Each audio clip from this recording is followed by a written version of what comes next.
quietly holding on to what's left. I've worked at a major theme park for nearly 15 years.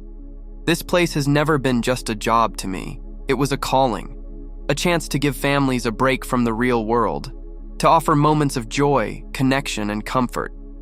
I've always believed in the mission of creating happiness and helping every guest feel seen, valued, and safe. Growing up with ADHD, anxiety, and depression, forming connections didn't come easily. Add to that the weight of growing up gay in a conservative environment, and I spent much of my life feeling like an outsider. But strangely enough, this job helped me find my voice. Being placed in a fast-paced, guest-facing role pushed me beyond what I thought I could handle. Over time, I found something I hadn't felt before: purpose. Eventually, I became a trainer and facilitator. That role gave me some of the most meaningful experiences of my life. One I'll never forget was when I was training a new hire who had recently moved to the US. His infant son had been diagnosed with a serious illness.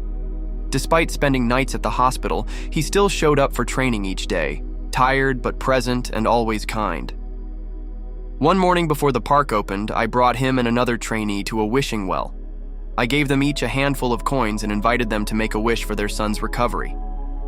It was a small moment, but later he told me that gesture made him feel truly seen. It reminded me that this work is about more than logistics or scripts. It's about showing up for each other with empathy and humanity. But that was years ago. And lately it's been harder to hold on to that feeling. It's not the work itself. I still care deeply about helping people. What's changed is the environment. I've been navigating emotional harassment, exclusion, and a pattern of bullying and favoritism, sometimes from people I once trusted. I've spoken up and tried to advocate for myself, but the more I try, the more isolated I feel. The stress has built to the point where even thinking about going to work triggers intense anxiety. I've found myself calling out sick impulsively or giving away shifts, not because I don't care, but because my brain floods with worst-case scenarios every time I imagine clocking in. The culture has shifted in ways that make it hard for someone like me, someone neurodivergent and emotionally sensitive, to feel safe. I take medication. I've been through CBT, EMDR, ART, and trauma therapy. I journal, I reflect. I've done the work. But lately, it feels like I'm barely keeping my head above water. I'm in my early 40s. I'm overweight. I'm gay. And some days, it feels like all those things make me unworthy of belonging. I know those thoughts come from pain and distortion. But when the support isn't there, they start to feel true. I'm not here to assign blame. I'm not looking for revenge. I just want a safe, respectful space to do the work I love.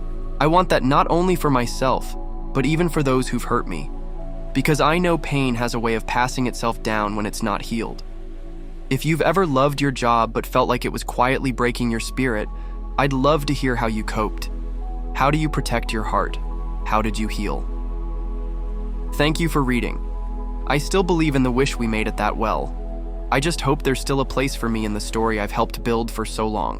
What do you guys think? Let's discuss in the comments. Follow and like for more stories.